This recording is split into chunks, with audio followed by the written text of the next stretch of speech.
Bismillahirrahmanirrahim. Assalamualaikum warahmatullahi wabarakatuh. Nama saya Suci Susanti, kelas 4 PIB 2. Yang saya hormati Bapak Amiruddin selaku dosen pengampu mata kuliah Filsafat Pendidikan Islam, serta teman-teman yang dirahmati Allah. Baiklah, pada kesempatan ini saya akan membahas materi yang berjudul Hakikat Metode Pendidikan dalam Perspektif Islam.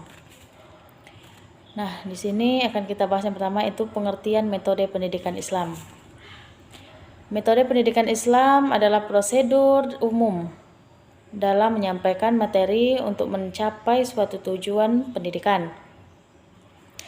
Didasarkan atas asumsi tertentu tentang hakikat Islam, metode pendidikan merupakan sarana atau jalan menuju tujuan pendidikan, sehingga segala jalan yang ditempuh oleh seorang pendidik haruslah mengacu pada dasar-dasar metode pendidikan tersebut.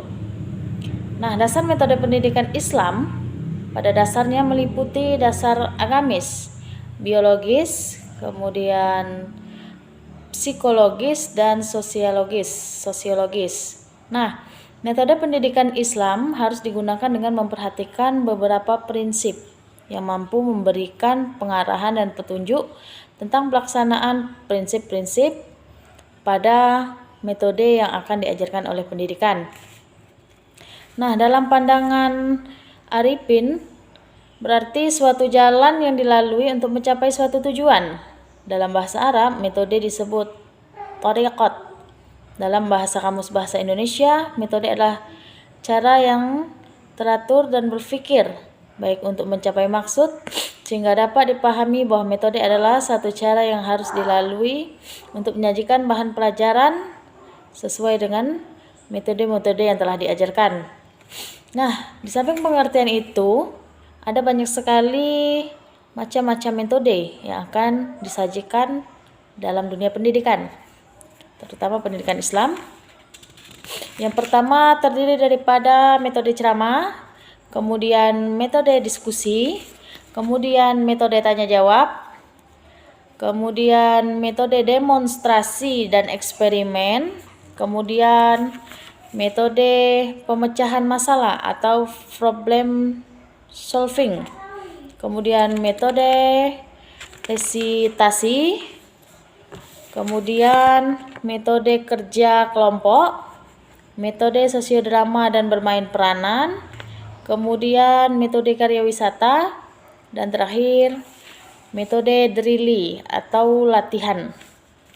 Nah, yang dimaksud di sini dengan metode ceramah itu sendiri adalah penyampaian materi kepada peserta didik dengan jalan penerangan atau dengan cara penuturan yang dilakukan secara lisan. Dalam pengertian lain, metode ceramah ini ialah pendidik menyediakan materi pengajaran secara lisan atau langsung kepada peserta didik. Dapat dikatakan bahwa metode ceramah masih merupakan metode mengajar yang dominan dibandingkan dengan metode mengajar lainnya. Kemudian metode diskusi. Metode diskusi yaitu mempelajari bahan atau menyampaikan bahan dengan jalan mendiskusi atau berdiskusi, sehingga berakibatkan menimbulkan berbagai pengertian serta perubahan tingkah laku pada murid. Nah, metode ini bertujuan untuk merangsang pikiran peserta didik, serta ikut menyumbangkan pikiran dalam satu masalah bersama yang terkandung dengan kemungkinan jawaban.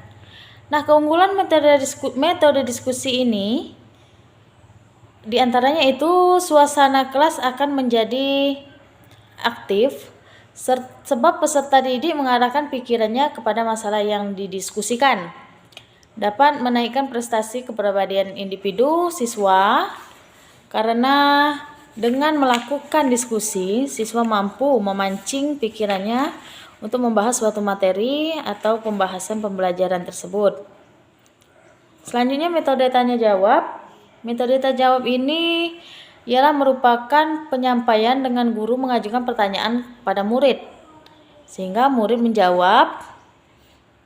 Metode ini sering dicampur adukan dengan metode diskusi yang juga berlangsung dalam suasana tanya jawab. Nah, itulah metode tanya jawab. Selanjutnya, metode demonstrasi dan eksperimen ini ialah suatu metode mengajar di mana seorang guru sengaja diminta untuk memperlihatkan pada seluruh kelas tentang suatu proses atau suatu kaifiah melakukan suatu contoh, seperti cara mengambil air wudhu, proses jalannya, salat 2 rakaat, dan sebagainya. Selanjutnya, metode pemecahan masalah ialah merupakan penyajian dengan mendorong peserta didik untuk mencari dan memecahkan suatu masalah atau persoalan. Sedangkan metode resitasi yaitu metode pekerjaan rumah, di mana murid diberikan tugas di luar sekolah atau di luar jam pelajaran guna untuk memiliki kelebihan sebagai suatu pembelajaran. Selanjutnya, metode kerja kelompok. Nah, metode kerja kelompok ini dalam rangka pendidikan dan pengajaran ialah kelompok kerja dari beberapa kumpulan individu yang bersifat pedagogis yang di dalamnya terdapat adanya hubungan timbal balik atau kerjasama. Selanjutnya, metode sosiodrama dan bermain peran. Nah, di sini ini merupakan metode yang sangat menarik bila diajarkan kepada peserta didik, karena ini mengajarkan atau mendramakan, memerankan tingkah laku dalam hubungan sosial, sedangkan bermain peranan lebih menekankan pada kenyataan di mana para murid ikut serta dalam memainkan peranan dan mendramakan masalah-masalah hubungan sosial. Selanjutnya, metode karya wisata. Nah, metode ini pengajaran yang dilaksanakan dengan jalan mengajak anak-anak keluar kelas atau mengelilingi sekolah, sehingga karya wisata ini dinilai sebagai metode pengajaran yang memiliki banyak kelebihan.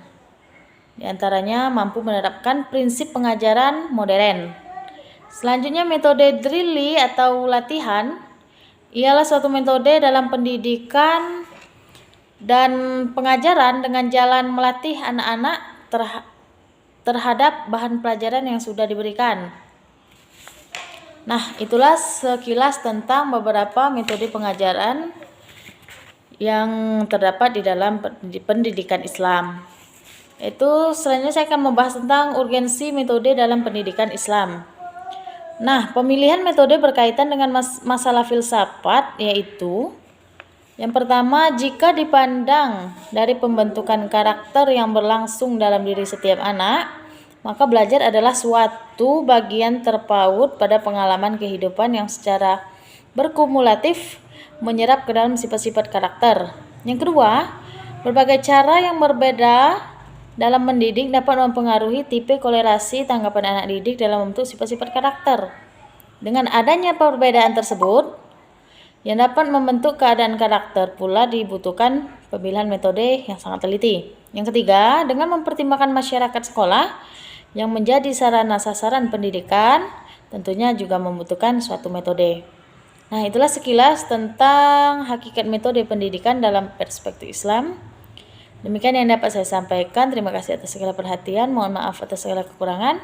Saya akhiri. Wassalamualaikum warahmatullahi wabarakatuh.